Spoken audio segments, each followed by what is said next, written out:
요즘 투잡의 시대라고 하잖아요. 그걸 넘어서 쓰리잡까지 하는 사람들도 많다고 하고요. 저희 아빠가 나름 투잡을 하고 계시는데 그게 어떻게 보자면 쓰리잡도 되는 것 같아서 이렇게 생각하니 조금 웃음이 납니다. 가장 메인으로 하시는 일은 학교의 경비 일이에요.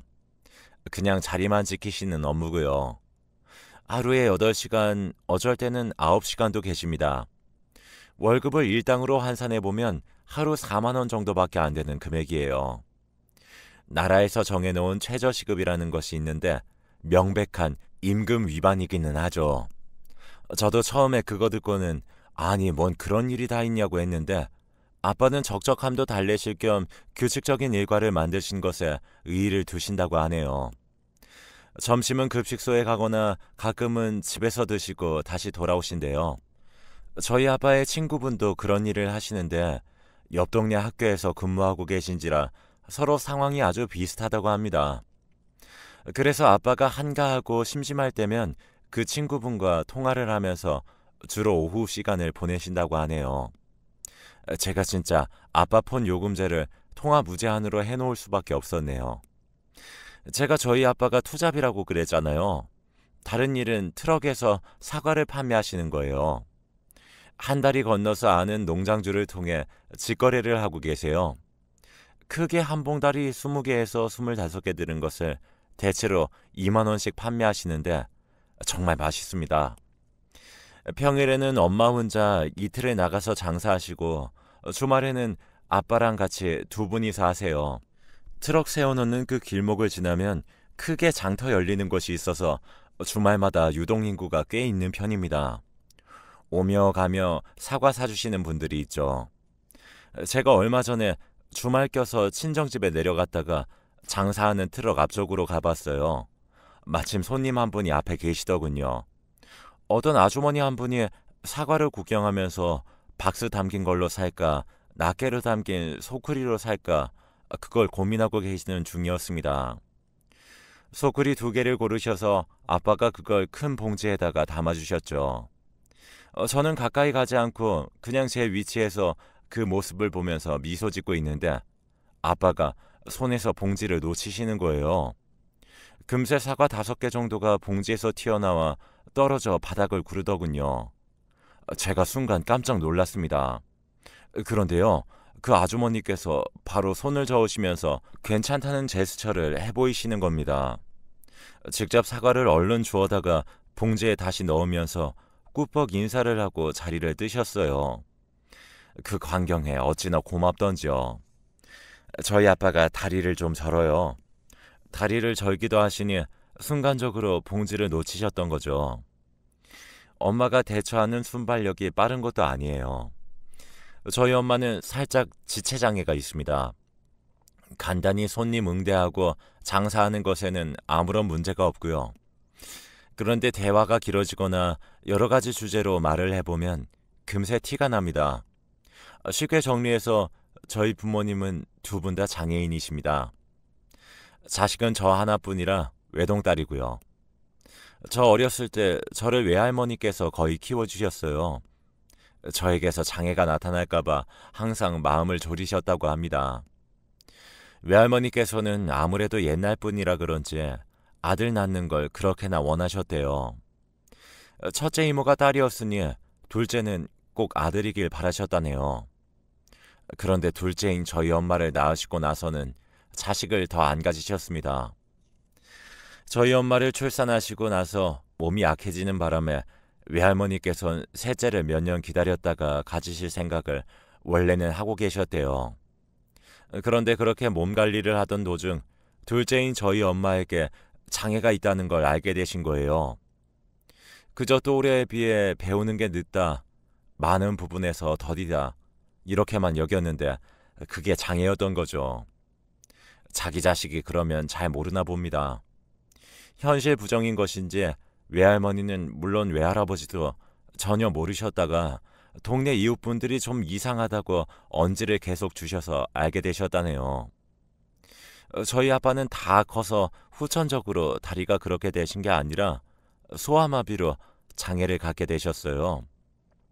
엄마와는 반대로 아빠는 친가의 유일한 아들입니다. 위로 큰 고모, 작은 고모 두 분이 계세요. 양가 형편은 아주 비슷하고요. 못 사는 그 수준의 결이 엄청 똑같아요.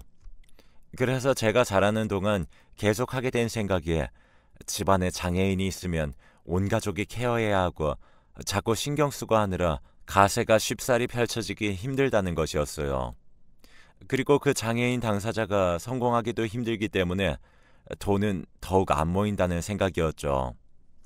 그런 장애인 집안에 두 장애인이 만나 태어난 결실인 저는 머릿속에 성공하고 싶다는 열망이 가득했답니다. 냉정하게 답이 공부밖에 없더라고요. 진짜 열심히 공부했고 스펙 쌓기에 매진했어요. 하지만 결혼은 한 번도 생각해 본 적이 없었습니다. 그것이야말로 불가능한 꼬리표를 다는 것이라고 믿었으니까요. 사람 쉽게 안 믿고 부드러움보단 모난 구석이 많았던 저에게도 절친한 친구가 있었습니다. 대학에서 동기로 만난 절친과 얼마나 잘 통했냐면 둘이 학교 근처에서 같이 자취하게 됐는데도 잘 살았어요. 둘 다 어디 가서 유들유들한 사람이라고 보여질 스타일은 아니었고요. 이를테면 불과 불의 조합인데 잘 통하더라고요. 졸업하고도 계속 연락을 이어갔던 인연이에요. 제가 이 친구를 따라 교회를 한번 나가게 됐습니다.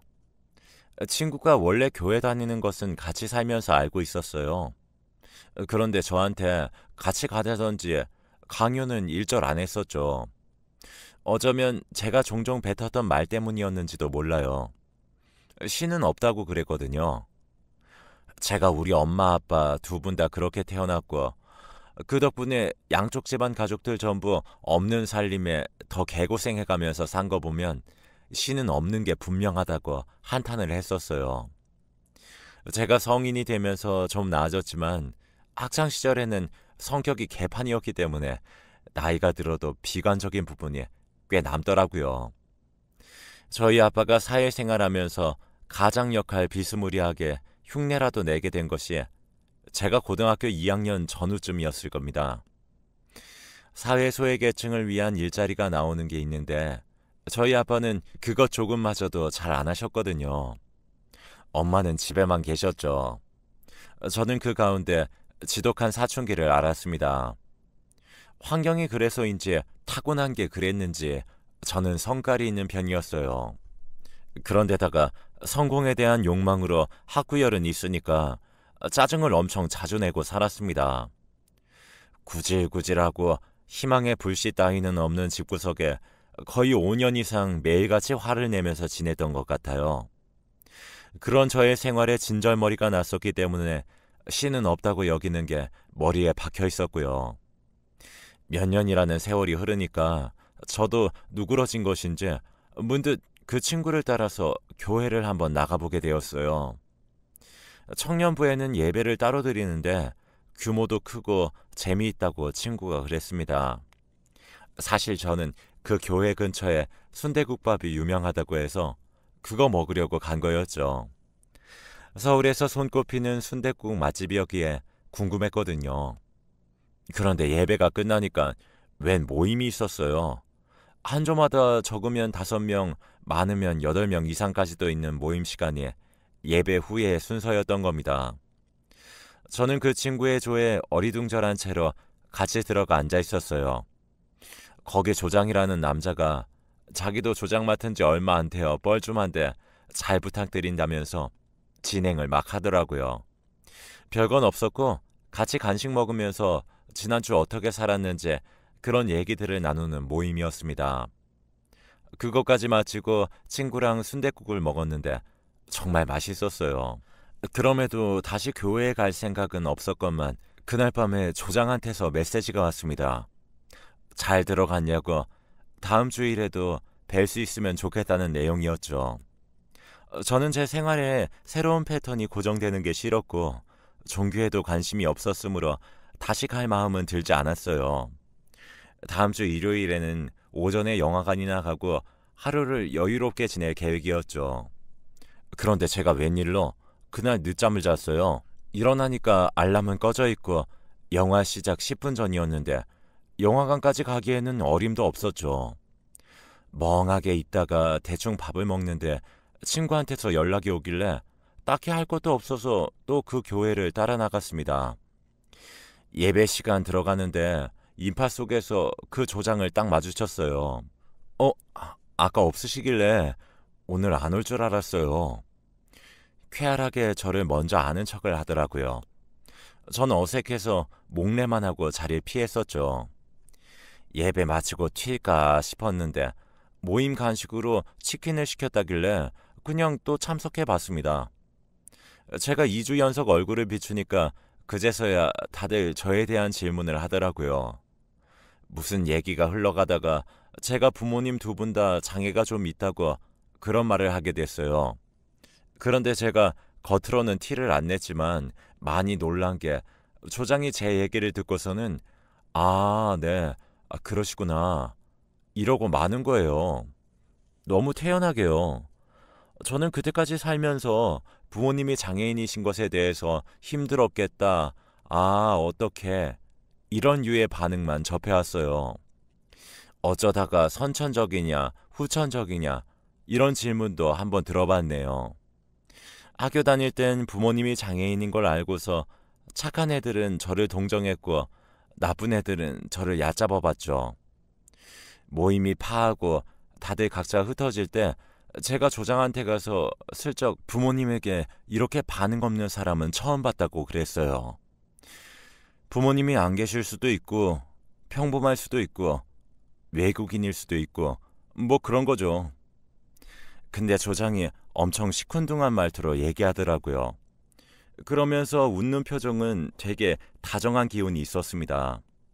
생각해보니까 어차피 일요일마다 딱히 할 것도 없어서 계속 친구를 따라서 교회에 가게 됐어요. 그리고 저는 자꾸 조장한테 마음이 갔습니다. 그런데 조장이 교회에서 집이 안 멀다고 하는 거 보니까 부자 동네에 사는 게 분명했고 옷도 되게 멀끔하게 잘 입었고 명문대 출신에 갓 입사했다는 직장도 번듯했어요. 한마디로 저와는 다른 세상 사람이었습니다. 저 따위 조건으로는 넘볼 수 있는 상대가 아니었죠. 그냥 혼자 속으로만 좋아해야지 생각했어요. 계절이 바뀌었을 때 조장이 저한테 넌지시 물어보더라고요. 혹시 자기를 좋아하느냐는 거예요. 제가 소스라치게 놀랐는데 애써 표정 관리하면서 아니라고 잡아뗐습니다. 그랬더니 웃음기 하나 없는 표정과 말투로 저한테 이런 말을 하더라고요. 나는 너 좋아하거든. 그래서 물어봤어. 심장 터질 것 같은데 무슨 말을 해야 좋을지 모르겠고 감히 나 같은 게 이렇게 괜찮은 남자랑 사귀어도 되는 것인가 이런 고민만 자꾸 들고 그러다가 어영부영 사귀게 되었습니다. 교회 바깥에서 따로 둘이 만나보니까 너무 좋은 거예요. 더욱더 좋았습니다. 제가 저 갈구느라 혈안이 된 게 분명한 사람들 틈바구니 속에서 첫 직장 생활을 하느라 스트레스가 장난이 아니었는데 이 사람 아니었으면 못 뱉었을지도 몰라요. 남자친구의 부모님도 같은 교회를 다니시기 때문에 한 번은 마주치게 되었는데 두 분 다 인자하시고 여유로워 보이는 인상이었어요. 무엇 하나 잘난 것 없는 저를 마음에 안 들어 하실 게 분명하다고 생각했기 때문에 속으로 불안을 느끼고 있었습니다. 사귈수록 이 남자와 결혼하면 정말 좋겠다고 생각을 하게 됐지만 그건 단지 저의 헛된 바람일 것이라 여겼었죠. 남자친구가 저를 진심으로 아껴주는 것과는 별개로 결혼은 현실이라고 생각했으니까요. 하지만 저의 예상과는 전혀 다른 반응에 저는 정말로 벙찌고 말았습니다. 믿음 생활 잘하고 우리 아들하고 마음만 잘 맞는다면 무조건 찬성이다. 라는 두 분의 말씀을 듣고도 믿기지가 않았네요. 저는 가진 것도 없고 오히려 마이너스인 조건이었죠. 그럼에도 저랑 결혼하고 싶다고 말해준 남자친구에게 깊은 감동을 받았습니다. 저희 부모님께 가서 지금 만나는 남자친구랑 결혼하고 싶다고 말씀드렸어요. 이모도 계신 자리였는데 이모는 무조건 결혼하라고 그러셨습니다. 아빠는 제가 혹시 그런 풍족한 집안에 시집을 가서 기죽고 살게 될까봐 그것 하나가 걱정이라고 하셨고요. 엄마는 제가 결혼하고 싶다고 하니까 놀라서 계속 허둥지둥 대시면서 많이 당황하셨습니다. 이모는 이건 두 번 다시 없을 기회라면서 당장 결혼하라며 저의 등을 떠밀다시피 찬성해 주셨어요. 상견례라기보다는 그냥 다 함께 식사 자리를 가진 게 전부였습니다.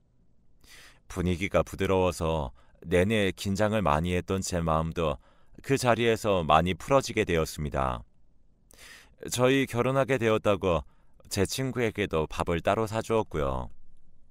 같이 밥 먹는 자리에서 친구가 눈물을 보였습니다. 너무너무 잘 됐다고, 앞으로 제 인생에 평탄한 날만 있으면 좋겠다고 그런 말을 해주는데 제가 진짜 가슴이 벅차 올랐어요. 제가 친구는 많이 없어요. 5손가락도 다 못 접어서 그 탓에 결혼식도 간소하게 했을 정도입니다. 그치만요, 아직 짧은 인생을 산 것뿐이지만 진짜 친구는 한둘만 있어도 충분하다는 생각이 들었어요. 저의 행복에 진심으로 아무 사심 없이 축하해주는 친구를 보면서 감사한 마음으로 정말 열심히 결혼 생활을 해나가겠다고 다짐했죠. 그런데 솔직히 시부모님이 어려웠어요. 제가 잘못을 저지른 것도 시부모님께서 저에게 잘해주지 못하셨던 것도 아니었습니다. 그냥 거리감이 있었고 매사에 저는 조심스러웠어요.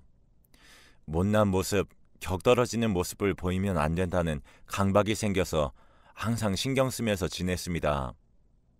집이 멀지 않으니까 얼만큼 자주 배워야 하나를 두고 혼자 고민도 심했고요. 결혼하고 명절에 친정에는 가지 않았어요. 저희 부모님이 오지 말라고 신신당부를 하셔서요. 한가한 때 오고 명절은 건너뛰었으면 좋겠다고 하셨죠. 그래서 결혼하고 첫 추석 때는 시부모님 댁에서 맛있는 거나 해먹고 보냈습니다. 집안 자체가 제사를 일절 지내는 게 없어서 그건 정말 좋더라고요. 그런데 일가 친척분들 뵙는 게 어색해서 힘들었습니다. 하나같이 귀티나는 분들인데 그 가운데서 저만 미운 오리 새끼에 꽂아놓은 보리자루 같았죠. 그러고 나서 얼마 있다가 김장 얘기가 나왔어요. 경기도 태촌에 있는 큰 댁에 모여서 김장김치를 담근다고 했습니다. 저도 시어머니께 같이 가겠다고 말씀드렸어요. 속으로는 싫었죠.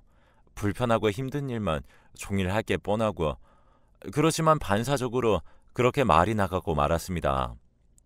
시집 오면서 이바지한 것도 전혀 없는 주제에 김장 담근다는 얘기에 입 싹 닫고 가만히 있자니 좀 눈치 보이는 거예요.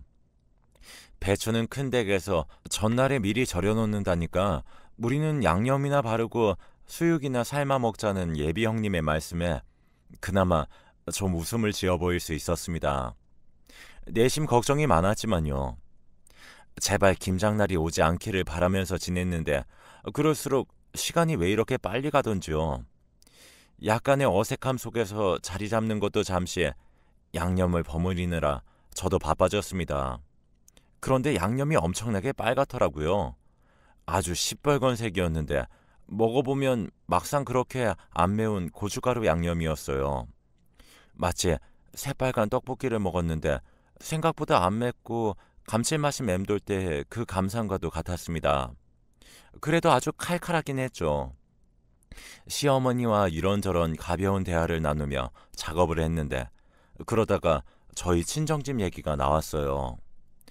제가 저희 집은 한 번도 김장을 직접 해본 적이 없다고 하니까 화들짝 놀라셨거든요. 어디 복지단체에서 주는 김장김치는 받아본 적이 있다고 그런 내용을 알려드릴까 하다가 이건 아닌 것 같아서 입을 다물었습니다.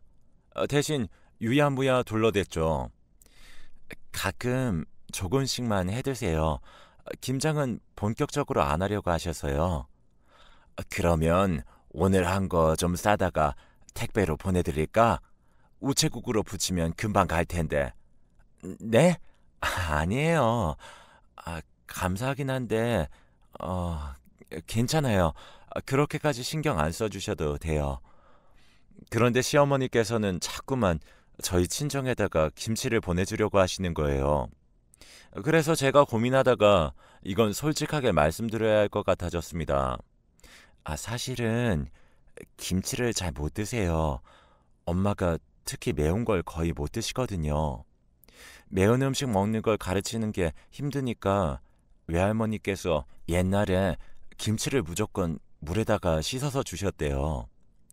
그게 습관으로 굳어졌어요. 그리고 저희 아빠가 다리를 저시기도 하지만 가끔은 손까지 떠세요.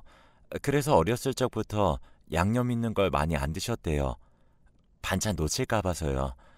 얼굴이며 옷에 김치 양념 묻으면 얼룩 때문에 빨기 힘들다고 잘 안 드셔서 버릇됐다고 하시더라고요. 김치찌개를 거의 안 해먹는 집은 저희 집이 아마 대한민국에서 유일할 거예요. 네. 제가 멋쩍게 웃었어요. 제 딴에는 너무 어려운 얘기가 되지 않았으면 해서 약간 농담조로 한 것이었는데요. 분위기가 좀 숙연하더라고요. 시어머니께서는 많이 당황하신 표정이었습니다. 그걸 보고 저도 덩달아서 당황스러워졌네요. 세상에나, 아니 그럴 수 있나? 아니요, 어머님. 저희 부모님 두 분 다 다른 양념은 다 드세요. 다 드시는데 잘은 못 드신다고 그런 거예요. 무슨 병처럼 제가 말을 늘어놓고 말았는데 그 순간 정말 창피하고 수치스럽고 별별 생각이 다 들었습니다.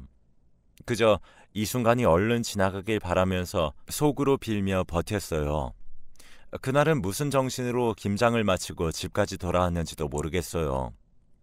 그래도 시어머니께서 다른 내색 없이 다음에도 저를 대해주셔서 저도 안심할 수 있었습니다. 그리고 몇 주 뒤에 연말이라고 저는 친정집에 내려갔어요. 사정상 친정에는 못 갈 것 같으니 미리 뵈러 간 것이었죠. 아빠가 이때는 학교 일하기 전이었어서 소일거리로 농사일에 주력하고 계셨습니다. 저도 일 좀 거들어드리고 두 분을 차에 태우고 드라이브 시켜드렸어요. 그런 김에 밖에서 저녁을 먹을 작정이었는데 엄마가 자꾸 집에 가서 먹자고 그러시는 거예요. 제가 번거롭게 왜 그러냐고 그냥 외식하자고 했지만 엄마가 저 온다고 고기 양념을 재워놨다고 하시는 겁니다. 그 정성에 어떻게 외면하겠어요. 당장 집으로 차를 돌렸죠. 아빠는 채소를 준비하시고 제가 불고기를 굽고 있는데 엄마가 반찬 준비를 하는 걸 보니까 웬 백김치가 있더라고요. 엄마, 설마 엄마가 저거 김치 담근 거야? 아니, 얘, 너 이거 몰라? 어떻게 몰라? 엄마가 갑자기 흥분해서 같은 말만 반복하시길래 아빠를 불렀습니다. 백김치 어디서 났냐고 하니까 아빠가 얼레? 이러면서 몰랐냐고 하시길래 이게 무슨 일인가 했습니다. 이 김치 안사돈께서 보내주신 건데 난 당연히 네가 아는 줄 알았지. 제가 깜짝 놀라서 고기 굽다 말고 김치통을 확인해 봤어요. 락앤락 아주 큰 사이즈로 2통이나 보내주신 거였어요. 전혀 생각하지도 못한 일에 놀라고만 저의 눈에 그제서야 냉장고에 붙어있는 종이가 들어왔습니다. 저희 부모님이 원래 냉장고에 뭐를 많이 붙여두셔서 그게 눈에 잘 안 띄었어요. 가스불 확인 같은 글자를 적어둔 종이들이 많았고 각종 자석들도 있어서 그걸 못 봤었는데 시어머니께서 정갈하게 쓰신 내용을 보고서는 불가항력적으로 눈물이 차올랐습니다. 제가 집안 식구들 손을 빌려 요리를 하고 살았더니 하수입니다. 저 혼자 하려면 부족한 실력입니다. 그래도 한번 해봤습니다. 제 눈으로 보고 검증된 재료로만 하고 싶었어요. 배추와 무는 저희 집안의 땅에서 직접 농사 지은 것입니다. 레시피 찾아다가 하루 종일 실험을 해봤는데 결과물이 잘 나왔는지 모르겠어요. 어줍지 않은 양념 넣으면 맛이 가버릴까봐 저희 집 방식으로 짭짤하고 원하게 해보았습니다. 드시고 입맛에 맞으시면 말씀을 주세요. 안 맵게 겉절이도 조금 해서 날 풀리는 대로 보내드릴게요. 여름에는 동침이 어떠시겠어요? 더운 날 입맛 없으실 때 밥이나 면 말아 먹으면 식사가 되게끔 맛있게 조합해 볼게요. 그 전에 뵐 수 있으면 더욱 좋겠습니다. 귀한 딸 허락해 주신 은혜 감사해요. 이런 내용이 적혀 있었는데 보는 동안 눈물 때문에 앞이 흐려져서 계속 눈물을 훔쳐야만 했습니다. 저희 엄마가 속없이 옆에서 울어? 울어? 자꾸 이러는 바람에 안 운다고 대답하고선 뒷모습만 보이면서 불고기를 볶았는데요.